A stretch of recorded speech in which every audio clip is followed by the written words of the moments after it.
Καλησπέρα, ονομάζομαι Θεόδωρος Ζωκάς και στην παρουσίαση αυτή θα μιλήσουμε για τη σημασία του ψηφιακού μετασχηματισμού για τις μικρομεσαίες επιχειρήσεις. Θα κάνουμε μια συγκριτική ανάλυση για να δούμε ποια είναι η θέση της Ελλάδας σε σχέση με άλλες χώρες. Θα αναφερθούμε σε επιτυχημένες πολιτικές οι οποίες εφαρμόζονται σε άλλες χώρες και πώς αυτές μπορούν να προσαρμοστούν και να εφαρμοστούν στην Ελλάδα για να έχουμε ένα επιτυχημένο ψηφιακό μετασχηματισμό.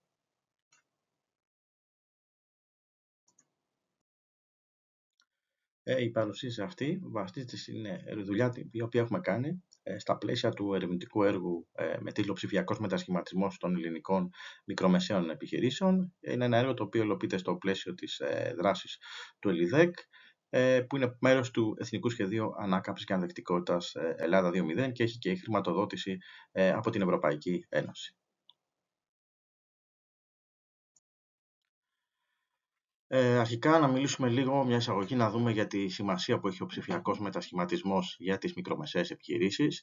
Είναι κρίσιμος επειδή τις βοηθά να παραμείνουν αποτελεσματικές, ανθεκτικές και ανταγωνιστικές στο αναδυόμενο επιχειρηματικό περιβάλλον.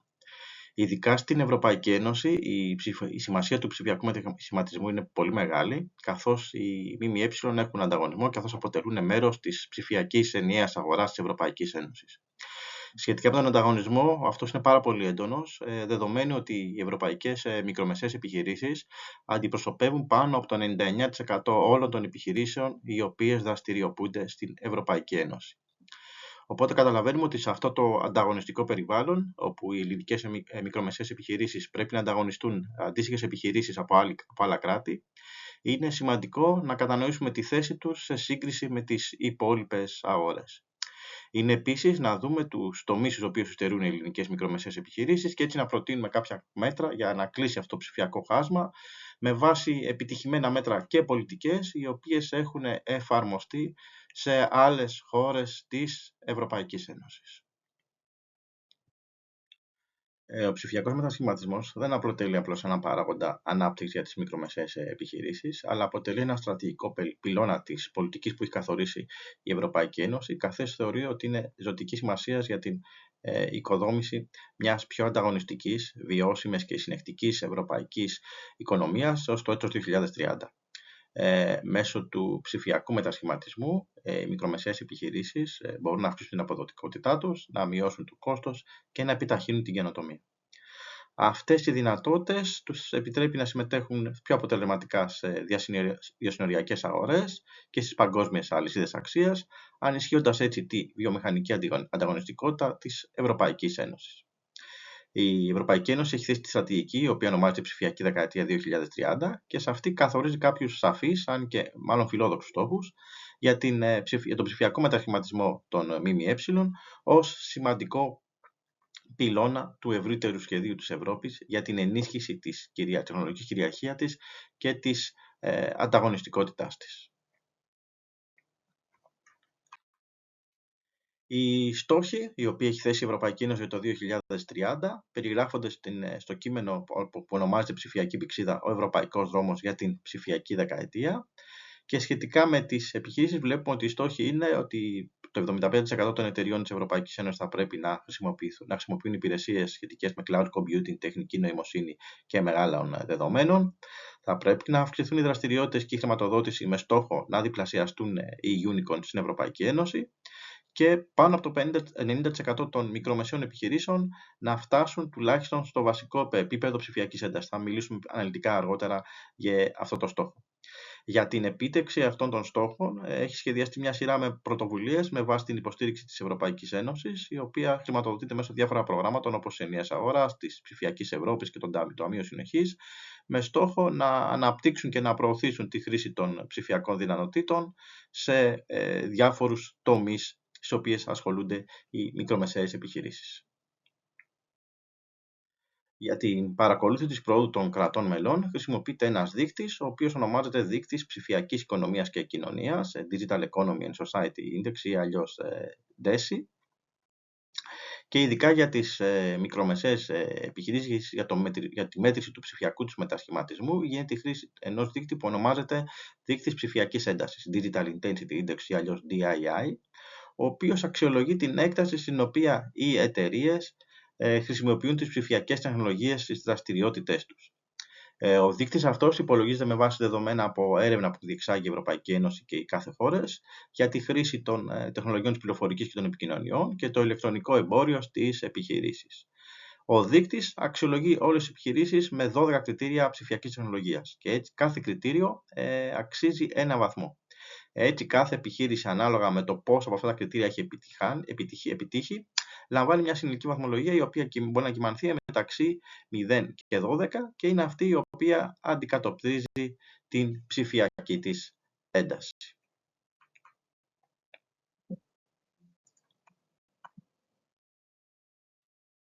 Τα 12 κριτήρια τα οποία αποτελούν τον δείκτη αυτόν είναι τα εξής.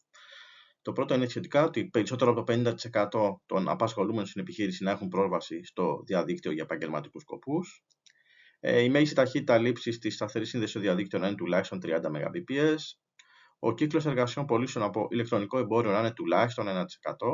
Οι διαδικτυακές πωλήσεις να αποτελούν περισσότερο από το 1% του συνολικού κύκλου εργασιών και οι διαδικτυακές πωλήσεις B2C περισσότερο από το 10% των διαδικτυακών πωλήσεων.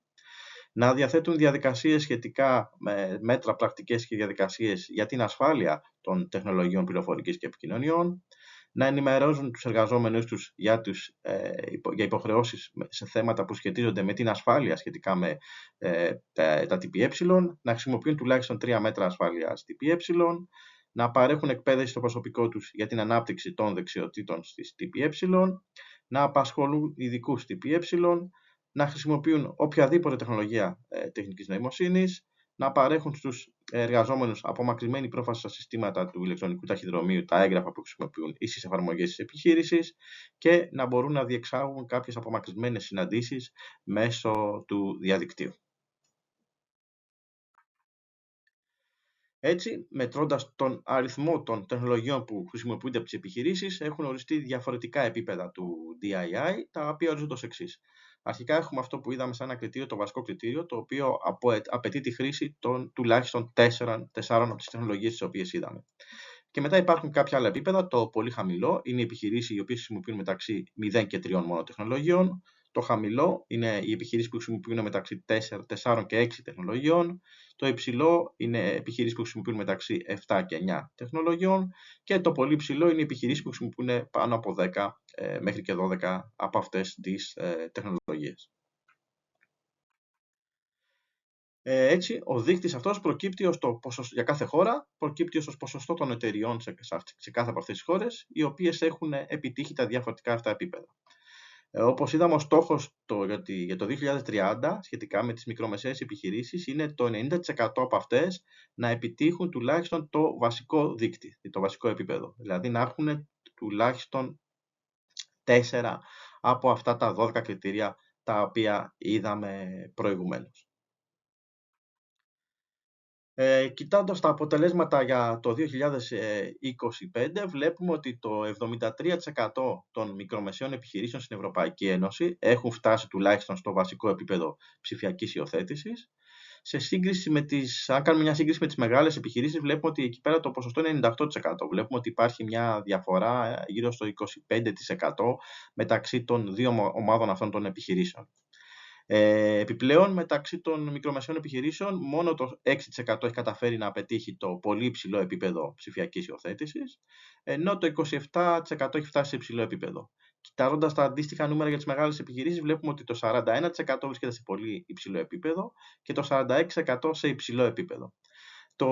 Οι δείκτες αυτοί καταδεικνύουν ότι οι περισσότερες από τις μεγάλες επιχειρήσεις έχουν πολύ μεγάλα ύψη ή πολύ ψηλά ψηφιακά επίπεδα, ενώ αντίθετα η πλειονότητα των μικρομεσαίων επιχειρήσεων παραμένει συγκεντρωμένη σε χαμηλές και πολύ χαμηλές κατηγορίες, πράγμα που σημαίνει ότι έχουμε περιορισμένη ενσωμάτωση των ψηφιακών τεχνολογιών από τις μικρομεσαίες επιχειρήσεις. Βλέπουμε στο σχήμα εδώ πέρα τα αποτελέσματα για κάθε χώρες. Βλέπουμε ότι παρόλο έχουμε μια δυναμική που βελτιώθηκε από το 2023 και μετά, η πλειονότητα των μικρομεσαίων επιχειρήσεων εξακολουθεί να υστερεί σε σχέση με τους στόχους του 2030 για τον ψηφιακό μετασχηματισμό. Ο μέσος όρος της Ευρωπαϊκής Ένωσης είναι γύρω στο 73%. Βλέπουμε ότι 13 από τις χώρες ξεπερνούν αυτή την τιμή, ενώ η Ελλάδα συγκαταλάγεται στις χώρες με τις χαμηλότερες τιμές, έχει ένα ποσοστό γύρω στο 53% και περνάμε μόνο τη Βουλγαρία, η οποία έχει ένα ποσοστό 50%. Βλέπουμε ότι οι χώρες με τις καλύτερες επιδόσεις σε αυτή τη μέτρηση περιλαμβάνουν τη Φιλανδία με 92%, τη Δανία με 91%, τη Σουηδία με 86%, το Βέλγιο με 84% και την Νορβηγία με 83%. Βλέπουμε δηλαδή ότι υπάρχει σημαντική διαφοροποίηση μεταξύ των χωρών. Βλέπουμε ότι οι βόρειες χώρες, όπως είδαμε, η Φιλανδία, η Δανία και η Σουηδία, είναι πρωτοπόρες στον ψηφιακό μετασχηματισμό των ΜΜΕ. Αντίθετα, νότιες και ανατολικές χώρες, όπως Ελλάδα και η Βουλγαρία, έχουν τα χαμηλότερα επίπεδα ψηφιακού μετασχηματισμού των ΜΜΕ. Βλέπουμε επίσης ότι κάποιες χώρες με ισχυρές βιομηχανικές βάσεις, όπως η Γερμανία, η Ολλανδία και η Ιταλία, εμφανίζουν πάνω από το μέσο όρο στον δείκτη αυτών, προφανώς λόγω του αυτοματισμού και της υιοθέτησης κάποιων εργαλείων για την άκρηση δεδομένων. Αντίθετα, βλέπουμε ότι κάποιες χώρες στις οποίες οι οικονομίες τους στηρίζονται στον τουρισμό κυρίως και στις υπηρεσίες, έχουν την τάση να έχουν χαμηλότερες βαθμολογίες. Συνεχίζοντας την ανάλυση των δεδομένων, βλέπουμε στο σχήμα το ποσοστό των μικρομεσαίων επιχειρήσεων ανά χώρα, οι οποίες παρουσιάζουν πολύ χαμηλό επίπεδο του δείκτη DII. Βλέπουμε ότι το μέσος ευρωπαϊκός όρος είναι γύρω στο 27%, η Ελλάδα είναι στο 47%. Βλέπουμε ότι έχουμε μια διαφοροποίηση με το μέσο όρο της Ευρωπαϊκής Ένωσης περίπου 20%. Πάλι βλέπουμε ότι η Ελλάδα είναι η πρώτη τελευταία σε αυτό το δείκτη και αντίστοιχα πάλι οι βόρειες χώρες όπως η Φιλανδία, η Δανία και η Σουηδία παρουσιάζουν το χαμηλότερο ποσοστό των ΜΜΕ με πολύ χαμηλό δείκτη DII. Συνεχίζοντας, περνάμε στο ποσοστό των μικρομεσαίων επιχειρήσεων ανά χώρα, οι οποίες παρουσιάζουν χαμηλό επίπεδο DII. Βλέπουμε μέσος όρος είναι γύρω στο 40%. 4 χώρες, η Ρουμανία, η Γαλλία, η Ιταλία και η Ισπανία, βρίσκονται πάνω από το μέσο όρο και η Ελλάδα έχει γύρω στο 34% και κάτι 4% κάτω από τον μέσο όρο της Ευρωπαϊκής Ένωσης. Συνεχίζοντας, περνάμε στον δείκτη στις χώρες με υψηλό επίπεδο DII. Ο μέσος όρος εδώ της Ευρώπης είναι 26,5. Η Ελλάδα συγκαταλέγεται στις χώρες με τις μικρότερες επιδόσεις, έχει σχεδόν 10% πιο κάτω και παρουσιάζει μόνο καλύτερα αποτέλεσματα σε σχέση με τη Βουλγαρία και βλέπουμε πάλι την ίδια κατάσταση, ότι οι χώρες με τις καλύτερες επιδόσεις είναι αυτές οι οποίες βρίσκονται στα βόρεια σύνορα της Ευρωπαϊκής Ένωσης. Στη συνέχεια περνάμε στο ποσοστό των ΜΜΕ ανά χώρα, οι οποίες παρουσιάζουν πολύ υψηλό επίπεδο DII. Βλέπουμε ότι ο μέσος όρος της Ευρωπαϊκής Ένωσης είναι πολύ χαμηλά, είναι γύρω στο 6%. Και βλέπουμε ότι η Φιλανδία και η Δανία πάρα πολύ ψηλά σε σχέση με το μέσο όρο, έχουν 18% και 16% αντίστοιχα, ενώ η Ελλάδα και πάλι βρίσκεται προς το τέλος σχετικής λίστας, ξεπερνώντας μόνο τη Γαλλία, τη Βουλγαρία και τη Ρουμανία. Αν πάμε αναλυτικά και δούμε τα δεδομένα αναχώρα για τα διαφορετικά επίπεδα DII, βλέπουμε ότι είναι άνισα μεταξύ μικρομεσαίων επιχειρήσεων. Κατά μέσο όρο, μόνο το 6% επιτυχάνει ένα πολύ ψηλό επίπεδο ψηφιακής έντοσης, ενώ το 40% παραμένει σε χαμηλά επίπεδα και το 27% σε πολύ χαμηλά επίπεδα. Για την Ελλάδα, όπως είδαμε, υπάρχει ένα πολύ ψηλό ποσοστό, το 47% των μικρομεσαίων επιχειρήσεων, οι οποίες παρουσιάζουν πολύ χαμηλές τιμές στο δείκτη DII. Στο γράφημα που βλέπουμε πώς εξελίσσεται ο δείκτης του βασικού επίπεδου DII για την Ελλάδα από το 2022 μέχρι το 6,24. Βλέπουμε ότι έχουμε μια ετήσια πρόοδο από το 2023 στο 2024 σχεδόν 14%, καταφέροντας έτσι να μειώσουμε λίγο το χάσμα με την Ευρωπαϊκή Ένωση κάτω από το 20%. Και αυτό συμβαίνει καθώς τον τελευταίο χρόνο βλέπουμε ότι η χώρα έχει δείξει έναν αυξημένο αριθμό ανάπτυξης για την ψηφιακό μετασχηματισμό των μικρομεσαίων επιχειρήσεων. Αλλά παρόλα αυτά η Ελλάδα εξακολουθεί να υστερεί και είναι αμφίβολο αν θα καταφέρουμε να επιτύχουμε τους στόχους, οι οποίοι όπως να μην είναι φιλόδοξοι, για το 2030. Κοιτάζοντας λίγο την ανάλυση στις περιοχές της Ελλάδας, παρατηρούμε ότι στην Αττική, η οποία περιλαμβάνει και την Μητροπολιτική περιοχή της Αθήνας, τα ποσοστά υιοθέτησης από τις μικρομεσαίες επιχειρήσεις είναι σημαντικά ψηλότερα σε σχέση με τον εθνικό μέσο όρο.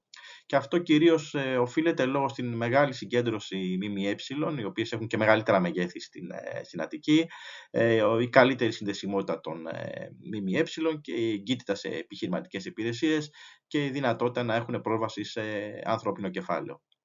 Καθώς, όπως ξέρουμε, το σχεδόν 30% του πληθυσμού της Ελλάδας ζει αυτή την περιοχή, ενώ υπάρχουν και αρκετά πανεπιστήμια στην περιοχή της Αττικής. Στη συνέχεια βλέπουμε ότι πόλεις με μεγάλο πληθυσμό, όπως η Θεσσαλονίκη και η Πάτρα, εμφανίζουν ποσοστά άνω του μέσου όρου για τον ψηφιακό μετασχηματισμό, καθώς κυρίως αξιοποιούν κάποιους κόμβους καινοτομίας οι οποίες έχουν ιδρυθεί σε αυτές τις πόλεις, έχουν σαφώς πιο προηγμένες υποδομές σε σχέση με άλλες περιοχές και επίσης έχουν και αυτές πρόσβαση σε ανθρώπινο δυναμικό με μεγάλες ψηφιακές δεξιότητες, καθώς υπάρχουν μεγάλα πανεπιστήμια σε αυτές τις πόλεις.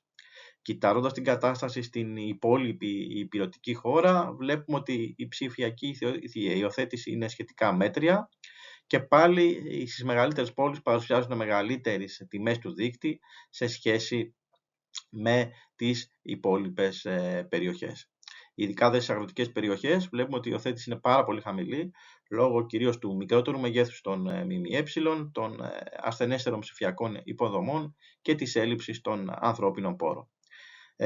Τα νησιά και αυτά έχουν πολύ χαμηλές τιμές, καθώς αντιμετωπίζουν κάποιες μοναδικές προκλήσεις, όπως η εποχικότητα, που κυρίως σχετίζεται με τις δραστηριότητες οι οποίες σχετίζονται με τον τουρισμό, η φυσική απόσταση από την ηπειρωτική Ελλάδα και η χαμηλή κάλυψη που υπάρχει στα ευρυζωνικά δίκτυα στις περιοχές αυτές. Όπως ήδη αναφέραμε, στις βόρειες χώρες, όπως για παράδειγμα στη Φιλανδία, βλέπουμε ότι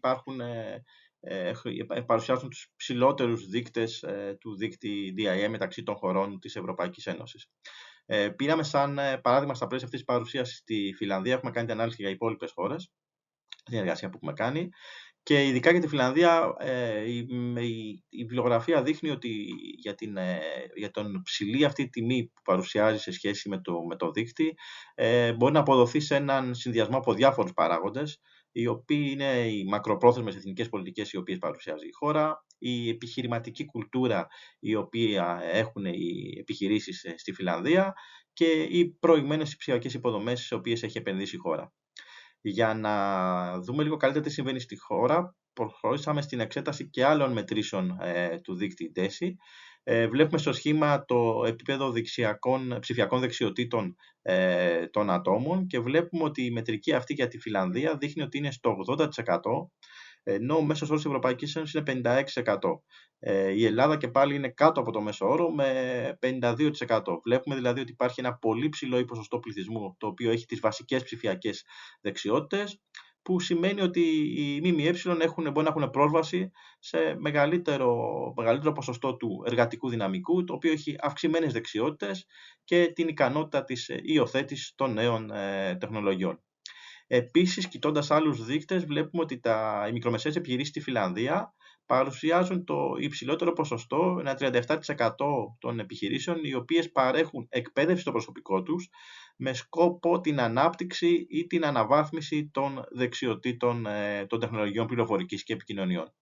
Ο μέσος όρος για αυτή τη μετρική είναι 21%, είπαμε όπως είδαμε η Φιλανδία έχει 37%, ενώ στο δίκτυο αυτό για την εκπαίδευση μέσα στις επιχειρήσεις, η Ελλάδα πάλι βλέπουμε ότι έχει ένα πολύ μικρό ποσοστό κάτω από τον ευρωπαϊκό μέσο όρο και είναι της τάξης του 12%. Βλέποντας λίγο καλύτερα τι συμβαίνει στην Φιλανδία, βλέπουμε ότι έχει υιοθετήσει ένα πρόγραμμα το οποίο ονομάζει ψηφιακή πυξίδα, το οποίο θέτει εθνικούς στόχους και συντονίζει τις δημόσιες και ιδιωτικές δράσεις σε θέματα τα οποία έχουν να κάνει με την ανάπτυξη των δεξιοτήτων, τις ψηφιακές υποδομές και τον ψηφιακό μετασχηματισμό των επιχειρήσεων. Σαν στόχους, το πρόγραμμα έχει τη βελτίωση του ψηφιακού γραμματισμού, την υποστήριξη της συνεχούς μάθησης και την ενίσχυση του ψηφιακού μετασχηματισμού των ΜΜΕ. Άλλο πρόγραμμα το οποίο έχει εφαρμόσει η Φιλανδία είναι το πρόγραμμα ψηφιακής προόδου, το οποίο έχει σαν στόχο την ενίσχυση των δυνατοτήτων της τεχνολογίας και της ψηφιοποίησης του δημόσιου τομέα, καθώς και την ενθάρρυνση της συνεργασίας μεταξύ του δημόσιου και του ιδιωτικού τομέα. Η χώρα επίσης έχει άλλα δύο προγράμματα, το DigiVisio 2030 και το πρόγραμμα τεχνητής νοημοσύνης 4.0, τα οποία έχουν σαν στόχο την προώθηση της ανάπτυξης και τη χρήση τεχνητής νοημοσύνης στις εργασίες. Ενώ υπάρχει και ένα άλλο έργο το οποίο ονομάζεται Ψηφιακή Συμβουλευτική των Επιχειρήσεων, αν έχουμε κάνει σωστά τη μετάφραση, το οποίο λειτουργεί σε περιφερειακό επίπεδο και έχει σαν σκοπό την ενίσχυση των ψηφιακών δεξιοτήτων μεταξύ συμβούλων οι οποίοι πάνε στις επιχειρήσεις. Αυτοί, αφού εκπαιδεύονται, στη συνέχεια πάνε και προσφέρουν εξειδικευμένες υπηρεσίες και συμβουλές στις μικρομεσαίες επιχειρήσεις για το πώς μπορούν να υιοθετήσουν ψηφιακά εργαλεία, πώς να εντάξουν τη τεχνητή νοημοσύνη και πώς να σχεδιάσουν νέα επιχειρηματικά μοντέλα. Υπάρχουν επίσης και άλλες πρωτοβουλίες, όπως για παράδειγμα ένα άλλο έργο, το ODGO, το οποίο έχει σαν στόχο τη βελτίωση της ψηφιακής έντασης για τα ηλικιωμένα άτομα στη Λαπωνία, αυξάνοντας έτσι την ευαισθητοποίηση και προσφέροντας ένα πρόγραμμα για την ανάπτυξη των ψηφιακών τους δεξιοτήτων. Επίσης, η κυβέρνηση παρέχει υποστήριξη στις μικρομεσαίες επιχειρήσεις μέσω της χρηματοδότησης, της κατάρτισης κάποιων κόμμων καινοτομίας, οι οποίες έτσι μειώνουν το κόστος και τους κινδύνους της υιοθέτησης της νέας τεχνολογίας.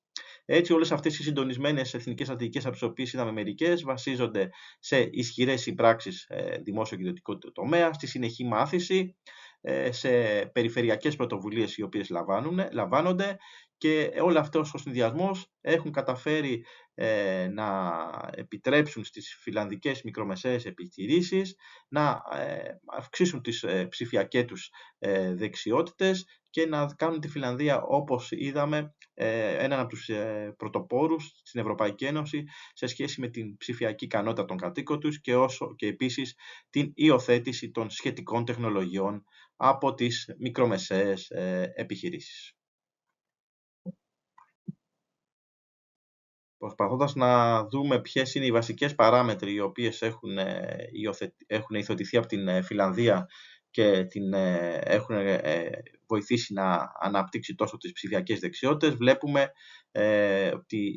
τις παράμετρους οι οποίες βλέπουμε στη διαφάνεια. Αρχικά έχουμε τις ψηφιακές δεξιότητες. Όπως είδαμε, σχεδόν το 80% του πληθυσμού της Φιλανδίας διαθέτει τις βασικές ψηφιακές δεξιότητες, πράγμα που σημαίνει ότι οι μικρομεσαίες επιχειρήσεις λειτουργούν σε ένα ψηφιακά εγγράμματο περιβάλλον με αρκετό εργατικό δυναμικό, το οποίο έχει την ικανότητα και να υιοθετεί και να προσαρμόζεται γρήγορα στις καινούριες τεχνολογίες. Η συνεπή στρατηγική, η πολιτική έχει εφαρμόσει, όπως είδαμε, διάφορες δράσεις με αποκορύφωμα την ψηφιακή πυξίδα, η οποία θέτει σαφείς εθνικούς στόχους και συντονίζει τις δράσεις μεταξύ δημόσιων και ιδιωτικού τομέα. Και έτσι διασφαλίζουμε, ακολουθώντας αυτή τη συνεπή στρατηγική, ότι η ψηφιοποίηση αποτελεί ένα κοινό στόχο. Οι προηγμένες υποδομές, ότι έχουν επενδύσει αρκετά στη συνδεσιμότητα. Οι μικρομεσαίες επιχειρήσεις υποφελούνται από αυτή την ευρυζωνικότητα. 66% των επιχειρήσεων χρησιμοποιούνται λύσεις cloud computing. Η επιχειρηματική κουλτούρα. Οι φιλανδικές μικρομεσαίες επιχειρήσεις είναι προνοητικές, έχουν αρχίσει να πειραματίζονται από παλιά με ψηφιακές λύσεις, τις χρησιμοποιούν κυρίως στους τομείς της λήψης αποφάσεων και του αυτοματισμού, χρησιμοποιώντας τα δεδομένα τα οποία μαζεύουν. Επίσης, ένα μεγάλο ποσοστό, το 60%, χρησιμοποιεί ενεργά τα μέσα κοινωνικής δικτύωσης και ήδη ένα 20% έχει αρχίσει και χρησιμοποιεί λύσεις τεχνικής νοημοσύνης πολύ μπροστά από το μέσο όρο της Ευρωπαϊκής Ένωσης. Επίσης, οι δημόσιες υπηρεσίες έχουν γίνει ψηφιακές σε πάρα πολύ μεγάλο βαθμό. Έτσι, αυξάνουν την αποτελεσματικότητα της αλληλεπίδρασης με το κράτος χάρη στα συστήματα ηλεκτρονικής διακυβέρνησης. Για παράδειγμα, το 92% των χρηστών χρησιμοποιούν αυτές τις ψηφιακές δημόσιες υπηρεσίες, οι οποίες, όπως καταλαβαίνουμε, γίνονται επίσης και αποτελεσματικές όχι μόνο για τους πολίτες, αλλά για τις επιχειρήσεις also. Επίσης, η φιλανδική κυβέρνηση παρέχει τα κατάλληλα κίνητρα και την υποστήριξη. Σε συνδυασμό με την δράση του Business Finland παρέχουν εκτεταμένη υποστήριξη, δίνουν χρηματοδότηση για την κατάρτιση των μικρομεσαίων επιχειρήσεων, έχουν σχεδιάσει κάποιους κόμβους καινοτομίες οι οποίοι μειώνουν το κόστος και τους κινδύνους της υιοθέτησης νέων τεχνολογιών. Και τέλος, βλέπουμε ένας άλλος παράγοντας είναι η διεθνοποίηση και η δικτύωση, ότι ο προσανατολισμός των φιλανδικών ΜΜΕ είναι παγκόσμιος, με πολλές από αυτές να στοχεύουν στις εξαγωγές και να υιοθετούν τον ψηφιακό μετασχηματισμό. Τελειώνοντας την παρουσίαση, θέλουμε να αναφερθούμε σε κάποιες προτάσεις οι οποίες αποτελούν το αποτέλεσμα όλης της ερευνητικής δουλειάς τις οποίες έχουμε κάνει σε αυτό το έργο, οι οποίες θα μπορούσαν να υιοθετηθούν εδώ στην Ελλάδα με σκοπό την αύξηση του ψηφιακού μετασχηματισμού των μικρομεσαίων επιχειρήσεων. Αρχικά, όπως είδαμε, είναι βασικό να υπάρχει μια εθνική ψηφιακή στρατηγική, η οποία να έχει επίσης μετρήσιμους στόχους. Έτσι πρέπει να καθορίσουμε ένα εθνικό πλαίσιο, όπως για παράδειγμα είδαμε την ψηφιακή πυξίδα που είχε υιοθετήσει η Φιλανδία, αλλά να θέσουμε ρεαλιστικούς και μετρήσιμους στόχους, οι οποίοι να μετράνε τις ψηφιακές δεξιότητες, την υιοθέτηση της τεχνολογίας και να έχουμε συνεχή παρακολούθηση της προόδου αυτών των δικτών. Επίσης, είναι σημαντικό να υπάρχει συντονισμός ανάμεσα στα διαφορετικά υπουργεία και τους οργανισμούς οι οποίοι αναλαμβάνουν αυτές τις δράσεις, και να υπάρχει συνεχής μέτρηση η οποία μπορεί να οδηγήσει σε στοχευμένες παρεμβάσεις όπου χρειάζεται. Μπορεί να γίνει, για παράδειγμα, η τακτική χρήση των δικτών, όπως είδαμε, του δείκτη DII και του δείκτη TESI της Eurostat, για να δούμε ποια είναι η παρακολούθηση της προόδου και της ψηφιοποίησης των ΜΜΕ. Να ενθαρρύνουμε τους δήμους και τις περιφέρειες, ώστε και αυτές να συλλέγουν τα δεδομένα στο δικό τους επίπεδο, ώστε να έχουμε περισσότερα δεδομένα για τις περιοχές αυτές.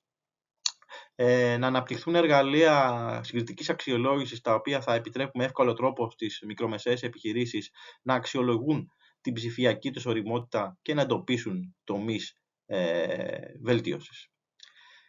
Μια δεύτερη πρόταση έχει να κάνει με την ανάπτυξη ενός δικτύου και κεντρών ψηφιακής καινοτομίας. Αυτά θα μπορούν να αναπτυχθούν περιφερειακά, θα αποτελούν τους κόμβους ψηφιακής καινοτομίας, οι οποίοι θα συνδέουν τις μικρομεσαίες επιχειρήσεις με ειδικούς στους διάφορους τομείς και ειδικά την τεχνολογία, να τους παρέχουν πρόσβαση σε κάποια περιβάλλοντα δοκιμών, οι οποίοι θα δοκιμάσουν πριν κάνουν τις επενδύσεις, να προσφέρουν εκεί τις αξιολογήσεις ψηφιακής ετοιμότητας, να τους προσφέρουν εκπαίδευση και υποστήριξη, η οποία θα είναι εξατομικευμένη σε κάθε ΜΜΕ για τον ψηφιακό τους μετασχηματισμό. Οι κόμβοι αυτοί καινοτομίας θα μπορέσουν επίσης να φτιάξουν κάποιους οδικούς χάρτες για τον ψηφιακό μετασχηματισμό και παροχή συμβουλευτικών υπηρεσιών, οι οποίες θα είναι προσαρμοσμένους στις ανάγκες των ΜΜΕ της κάθε περιοχής. Μια άλλη δράση έχει να κάνει με την ψηφιακή επιχειρηματική συμβουλευτική. Όπως είδαμε, είναι σημαντικό, όπως είδαμε και από τη Φιλανδία, είναι σημαντικό να υπάρχουν κάποιοι επιχειρηματικοί σύμβουλοι οι οποίοι θα έχουν εκπαιδευτεί και οι οποίοι θα αποθελούν αργότερα τους καθοδηγητές των ΜΜΕ στην ψηφιοποίηση, ώστε να μπορέσουν να παρέχουν πρακτική και εξειδικευμένη βοήθεια προσαρμοσμένη στις ανάγκες της κάθε ΜΜΕ. Είναι σημαντικό επίσης να έχουμε συμπράξεις μεταξύ δημοσίου και ιδιωτικού τομέα για την ανάπτυξη των δεξιοτήτων. Πρέπει να έχουμε δηλαδή τη συμμετοχή των εκπαιδευτικών ιδρυμάτων, των διάφορων οργανώσεων, της βιομηχανίας, των περιφερειακών αρχών, οι οποίοι θα προωθούν την καινοτομία στα διάφορα πρόγραμμα σπουδών με στόχο την αναβάθμιση των δεξιοτήτων και την μεγαλύτερη ψηφιακή ένταση, η οποία θα γίνεται σε εθνική κλίμακα. Επίσης σημαντικό είναι να υπάρχουν τα κατάλληλα χρηματοοικονομικά και οικονομικά κίνητρα, να υπάρξει στοχευμένη χρηματοδότηση, π.χ. μπορεί να γίνει επιχορήγηση, μπορεί να είναι κουπόνια, μπορεί να είναι φορολογικά κίνητρα, τα οποία να αντισταθμίζουν το κόστος για την ψηφιακή αναβάθμιση των μικρομεσαίων επιχειρήσεων, που όπως είδαμε και στην εργασία που κάναμε είναι αρκετά μεγάλος σε σχέση με τις μικρομεσαίες επιχειρήσεις, και οι δράσεις αυτές θα μπορούν να είναι ειδικά στοχευμένες σε περιοχές που, όπως είδαμε, υστερούν στη ψηφιακή ερημότητα. Επίσης, είναι βασικό η ανάπτυξη των ψηφιακών δεξιοτήτων και επιμόρφωση του εργατικού δυναμικού. Χρειάζεται να γίνουν παρεμβάσεις σε συγκεκριμένες περιοχές, σε επίπεδο περιφέρειας ή νομού ή ακόμα και δήμου, και ειδικά να στοχευτούν περιοχές οι οποίες είναι με μικρή πληθυσμιακή πυκνότητα ή μεταξύ ηλικιωμένων ή ιδιοκτητών των ΜΜΕ, για να διασφαλίσουμε έτσι ότι ο ψηφιακός μετασχηματισμός θα ωφελέσει όλες τις περιοχές και όλα τα τμήματα της οικονομίας. Επίσης, είναι βασικό να υπάρχει η επέκταση των ψηφιακών υποδομών και της συνδεσιμότητας, ώστε όλες οι μικρομεσαίες επιχειρήσεις να έχουν πρόσβαση σε διαδίκτυο υψηλής ταχύτητας και ψηφιακά εργαλεία. Και επίσης ένα βασικό είναι να σχετίζεται με την ανάγκη της απλοποίησης του ρυθμιστικού περιβάλλοντος και την ενίσχυση της υποστήριξης των μικρομεσαίων επιχειρήσεων σχετικά με την κυβερνοασφάλεια, καθώς σε πολλές περιπτώσεις ο φόβος αυτός για την κυβερνοασφάλεια αποτελεί έναν περιοριστικό παράγοντα, ο οποίος εμποδίζει τον ψηφιακό μετασχηματισμό των μικρομεσαίων επιχειρήσεων. Και με αυτές τις προτάσεις τελειώνουμε την παρουσίαση. Σας ευχαριστώ πολύ για την προσοχή σας.